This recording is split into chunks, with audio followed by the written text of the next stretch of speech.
Olá pessoal, meu nome é Gleison Capistrano, sou doutorando em ensino pela Rede Nordeste de Ensino Renoem, no Polo IFCE, Campus Fortaleza, em parceria com o Centro de Referência de Educação à Distância, o CREAD, e o Grupo de Pesquisa em Inovação de Recursos Didáticos, Produtos Educacionais e Tecnológicos, o Grupo GREPET, estamos promovendo mais uma entrevista da série Educação e Inclusão.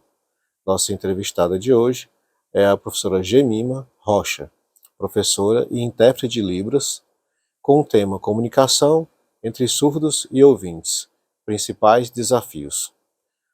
Olá, professora, tudo bem? Tudo bem, professor Gleison. Eu gostaria de lhe perguntar como surgiu o interesse em aprender Libras. Por que escolheu a profissão de professora, claro, e intérprete de Libras? Conte um pouco mais sobre a sua trajetória. Assim, o interesse pela língua de sinais surgiu para mim bem desde cedo, desde a infância. Eu era só uma menina lá do interior, né, de Joca de Jericoacoara, e lá, geralmente, acho que na maioria das comunidades, os deficientes eram tratados como loucos. E sempre tinha um rapaz que passava na minha rua e eu via algo de diferente nele, que ele tentava uma comunicação que ninguém entendia. E aquilo foi uma coisa que marcou muito a minha infância. Já na minha adolescência, eu participei de um evento religioso, no qual eu encontrei com 23 surdos. E foi um retiro de carnaval, e naquele momento eu vi que eles tinham uma língua própria e que eu não a entendia. E a partir de então eu senti o interesse de saber o que é que eles estavam conversando, entender do que se tratava o assunto. E eu lembro que naquela ocasião, aqueles 4 dias, eu não saí do pé daqueles 23 surdos, né? E eu absorvi o máximo de sinais, de língua, de cultura durante aquele período.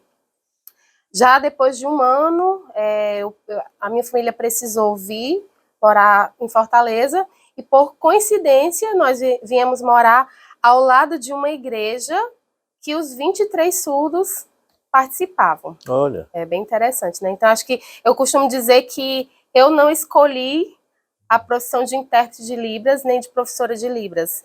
Eu acredito que foi a língua que me escolheu, né? A comunidade surda que me escolheu, porque eu era uma menina que tinha um sonho, talvez, de ser jornalista, que era meu objetivo de vida. E eu jamais pensei em ser uma professora de língua de sinais. Então, a Libras, eu acredito que ela me escolheu. Então, a minha trajetória como professora iniciou, aí eu comecei a fazer cursos profissionalizantes. Na época não existia licenciatura, isso em meados de 99, né? Era só uma adolescente.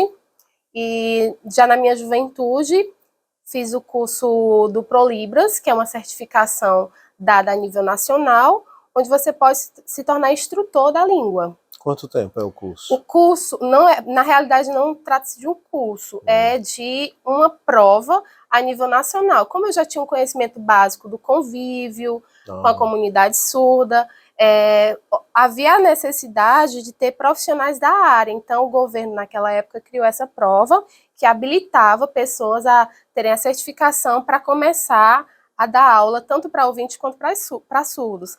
Aí, depois de um tempo, foram aparecendo as graduações, e depois de 2002, se não me engano, apareceu a graduação de Letras Libras. E foi aí que eu disse, então agora chegou minha vez. Não vai ser jornalismo, vai ser letras.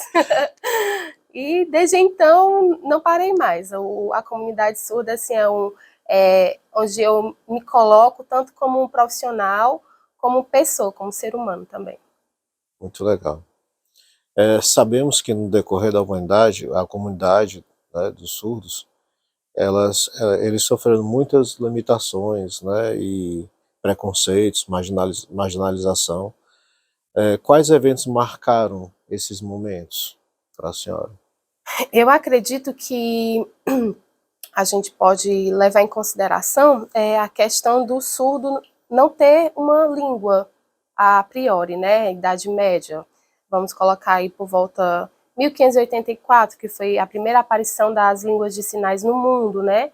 E eu acredito que só em você ser um ser humano que não consegue se comunicar com os seus iguais, já é um marco que você fica assim, pode refletir, né,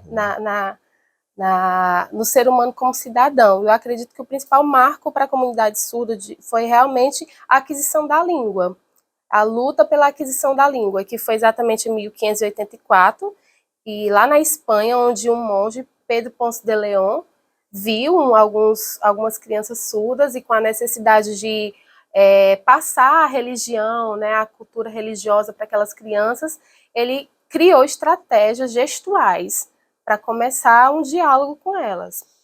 E a partir de então, depois de algum tempo, essa língua da Espanha passou para a França, e lá onde foi o berço das línguas de sinais que espalhou para o mundo, que foi com o professor Charles Mitchell de Lepère, que ele é um linguista também, né? Ele era um pedagogo, e foi ele que criou o primeiro alfabeto manual em língua de sinais, e é desse Charles Mitchell, que é o considerado pai das línguas de sinais, que repercutiu por todo o mundo e marcou realmente o início de uma nova era para a comunidade surda. Mas nem tudo são flores, né? Como o professor mesmo falou, né? Houveram vários movimentos, a marginalização, não apenas só da pessoa surda, mas como dos demais deficientes na história, a gente vê. E com os surdos, eu acredito que outros marcos também que realmente seria interessante a gente trazer aqui, a questão dos surdos que não conseguiam se comunicar, ou mesmo por terem nascido com deficiência, serem mortos, né, jogados de penhascos, muitas vezes tirados das suas casas à força, só por não ter como comunicar, né, como falar, como se expressar. Então, dentro da história, a gente vê muitos momentos de surdos que eram realmente mortos, que eram realmente descartados só pela sua deficiência. Salvo no Egito. No Egito, a gente já vê que a história mostra que eles eram tratados como semideuses.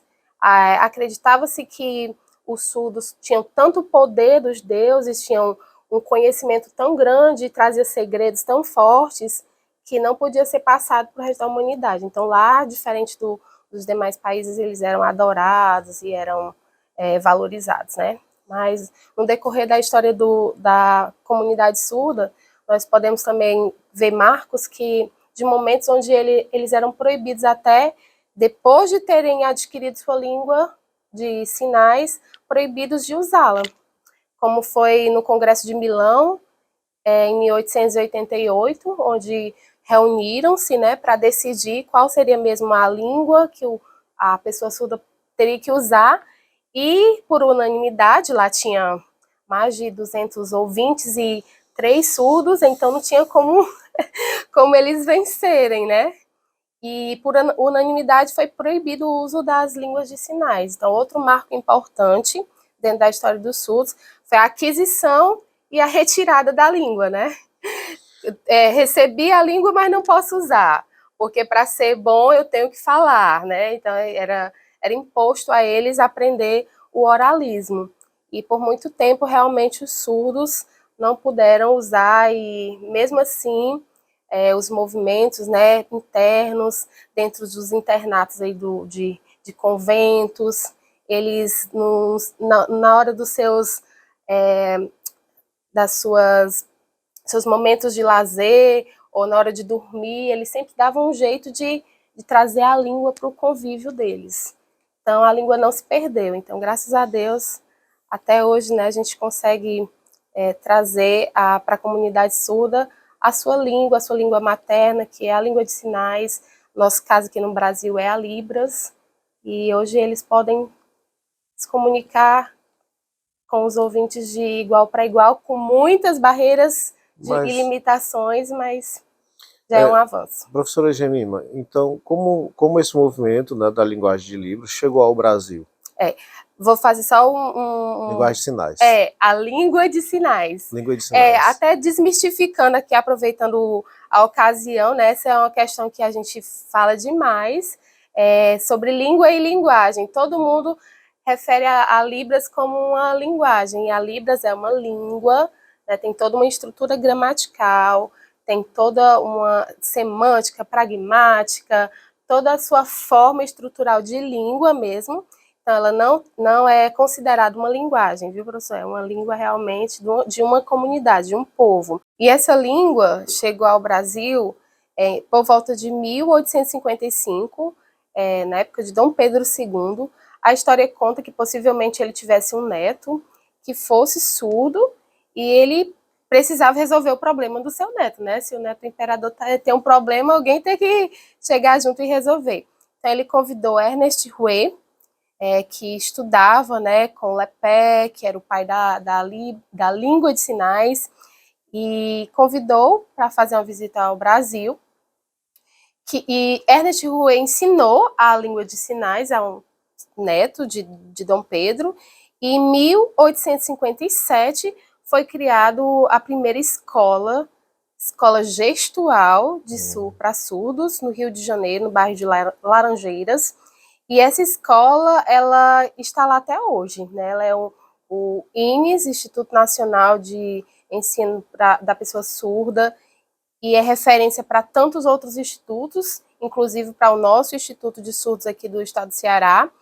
E foi assim que a Libras chegou ao nosso país, que é uma língua oficial desde o dia 24 de abril de 2002. Convido a vocês a aprender a nossa segunda língua. Eu acredito, professora Gemima, que há muitas barreiras, apesar da língua de sinais não ser nova, né? Mas há muitas barreiras, né, a se vencer na sociedade. Como a senhora vê essa questão do ambiente escolar, né, da língua, né, na escola? A questão da língua, da inclusão da pessoa surda na escola, eu ainda consigo ver como profissional intérprete e como professora. Eu tenho duas visões, né? Eu vejo como profissional intérprete que dentro de sala de aula, a lei, né, garante o acesso a qualquer cidadão à escola, inclusive ao surdo. A matrícula dele é garantida, porém a inclusão verdadeira, acredito que a gente ainda tem muito a crescer, a avançar, porque nós vemos a questão do intérprete de Libras dentro de sala de aula, com parceria com o professor, porém, a gente não consegue ver a inclusão do surdo ao entrar na escola, como um aluno ouvinte que chega rotineiramente, dá seu bom dia para o porteiro, dá bom dia, ele responde, consegue perguntar à moça da cozinha o que vai ser o lanche, consegue chegar na diretora e fazer qualquer tipo de solicitação, consegue conversar de igual para igual com o seu professor. Acredito que sim, o papel do profissional intérprete de Libras é fundamental nesse processo educacional dentro de sala de aula, mas eu trabalhei muito tempo vendo e eu via muitas barreiras de comunicação, tanto com o professor-aluno, como o aluno-aluno, como o aluno com os demais da instituição escolar. Então, eu vejo que nós ainda temos muitos problemas a serem resolvidos quanto a isso. Vejo também a questão como professora, agora falando, a questão do material didático não adaptado. O aluno surdo, a sua língua é visual, gestual, então ele precisa do processo de letramento, o processo de alfabetização dele tem que ser visto também por esse ângulo de imagem, de sinal, de palavra, entendendo que o português não é a sua língua materna, é sua segunda língua. Então, acredito que dentro da escola nós ainda temos que alçar voos maiores quanto a isso, né? Nós temos realmente barreiras, como a nossa entrevista pede, a barreira da comunicação, os limites da comunicação dentro do contexto escolar, ainda acredito que são inúmeros.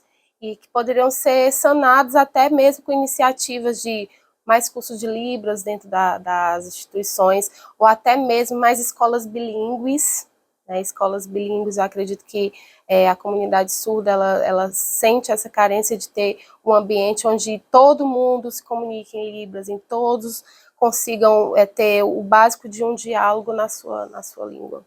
E a gente pode enumerar aqui outros também, mas... Eu acredito que a escola, inclusive, ela deve abrir mais os olhos, os braços e aprender, né, a língua de sinais, ensinar para os professores, para toda a comunidade escolar, né?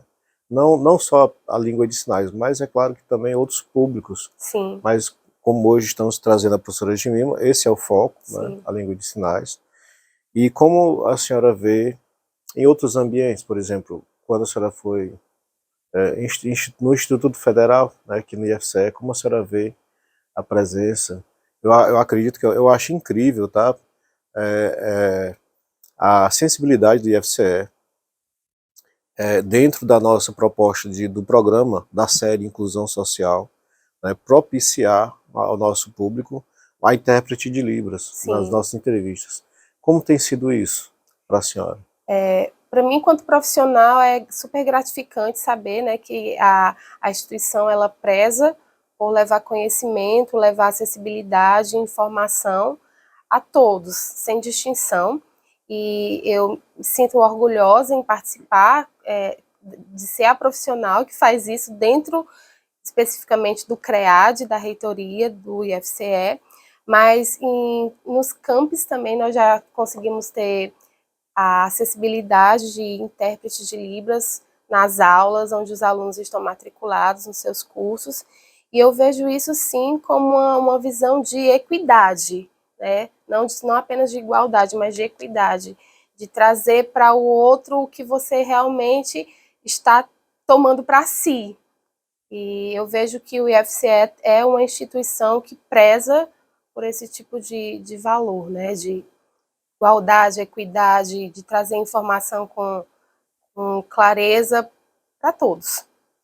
Professora Jemima, fale um pouco da senhora, dos seus projetos hoje, né, da sua atuação profissional, dos seus projetos que estão sendo desenvolvidos, os que já foram desenvolvidos, caso a senhora queira citar, ou os futuros. Certo, eu tenho uma bagagem aí já de acho que 15 anos, né? Eu trabalhei pela Prefeitura de Maracanaú como intérprete de educação infantil, de educação fundamental 1, também já trabalhei para o Estado no ensino médio. Então, assim, o projeto de vida que eu tenho é realmente, como pessoa Jemima, levar acessibilidade ao surdo na sua língua em quaisquer locais. E, assim, eu acredito que, como pessoa e como profissional, eu desejo que o surdo possa ser bem atendido dentro do ambiente escolar, mas também possa ser bem atendido dentro do posto de saúde, dentro do hospital, dentro da empresa onde ele trabalha. Então, a minha visão pessoal é que mais pessoas consigam ter acesso a Libras, consigam compreender a cultura surda, consiga compreender o surdo e consiga realmente trazer o surdo para dentro da sociedade, não deixar ele, não continuar com ele à margem, mas trazer para participar do convívio social e fazer com que ele cresça com todas as oportunidades que qualquer um de nós poderíamos ter. E os meus trabalhos hoje, eu trabalho aqui na reitoria do IFCE, no setor do CREAD, a qual eu realmente amo fazer parte, e também estou professora da Escola de Governo do INPA, lá onde nós temos um curso para servidores da Prefeitura de Fortaleza, um curso básico, onde qualquer servidor de qualquer área pode vir fazer o seu curso e entender um pouco mais a comunidade surda, aprender o beabá, digamos assim, do dia a dia, para quando um surdo chegar no seu ambiente, no seu departamento, na sua sala, que precise de uma informação, você tenha o mínimo de informação de qualidade na língua dele para ofertar. Então, hoje, eu me encontro nesses dois locais, tenho vários projetos, né, de vida, de sonho, estou fazendo uma especialização em neuropsicopedagogia, que é também para conhecer esse mundo do conhecimento, de como funciona a mente humana, para realmente os outros projetos paralelos alçar voos. Eu geralmente, né, eu converso nas entrevistas que eu também sou professor da Prefeitura de Fortaleza. Vou atrás lá do INPA Vai, será bem-vindo. para aprofundar meus conhecimentos. Eu tenho algum conhecimento muito básico, mas eu acredito que eu devo melhorar muito ainda, para poder ajudar, colaborar, né, dentro da escola, dentro do ambiente escolar, com a inclusão de pessoas que porventura a escola acabe abraçando. Né? Isso. Professora Gemima, duas palavras, né? Uma para a família que possui uma criança, né, surda, e outra para os profissionais da educação. O que é que a senhora poderia falar? Duas palavras que eu pudesse dar. Para os pais de pessoas surdas,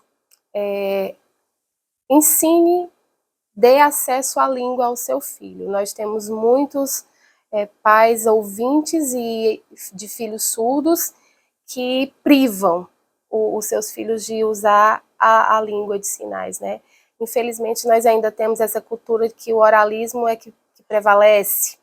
Então, eu digo aos pais, ensinem seus filhos a língua de sinais, deem a ele esse acesso à comunicação, que é tão importante, porque com certeza com ela ele vai conseguir ir além. E para os profissionais, é isso? Os professores. Professores e profissionais. E profissionais em geral. Não apenas professores e profissionais em geral. Eu deixo aqui uma palavra de incentivo para você buscar conhecimento. Busque conhecimento. Faça de você um profissional de valor, agregando a Libras ao seu currículo, ao seu dia a dia. Eu acredito assim, que quando você se coloca no lugar do outro, como eu gostaria de ser tratado se eu fosse uma pessoa surda, quando você olha o seu lado profissional como o lado humano também, eu acredito que você abre aí as portas da mente e você vai buscar realmente trazer o acesso e a informação e o conhecimento e o conteúdo na língua materna do surdo, e assim vai ser um excelente profissional. Professora Gemima, estamos já finalizando a entrevista. Eu queria deixar com a senhora palavras, né, que a senhora queira dirigir, de agradecimento ou de motivação. Vou fazer o primeiro agradecimento em Libras. Gostaria de agradecer à comunidade surda por me acolher com tanto amor, com tanto carinho, com tanto respeito pela profissional que eu sou. Agradeço de coração por me dar o privilégio de participar do mundo de vocês, né? Agradeço como profissional, isso é gratificante. Esqueci de me apresentar em Libras, gente. Meu sinal é esse, Gemima. E gostaria de agradecer ao professor Gleice também, né, pelo convite, ao CREAD, por proporcionar um projeto tão bonito de inclusão, de pensar no outro, de pensar de forma igual. Eu acho muito, muito bacana esse projeto. Na pessoa do professor Igor, meu gestor, sim, né? Agradecer também aqui aos que fazem o CREAGE, as meninas da edição, as meninas da produção, que estão no dia a dia também, né? Sempre pensando como melhorar o conteúdo, como melhorar a metodologia, como trazer acessibilidade. Não fazemos nada só. Exatamente, agradeço.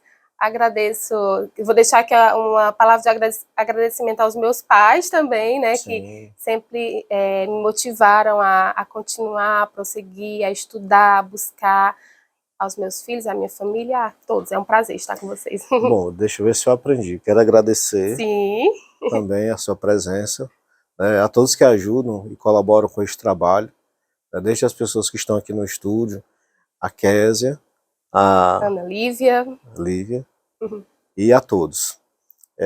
Até o nosso próximo episódio e obrigado.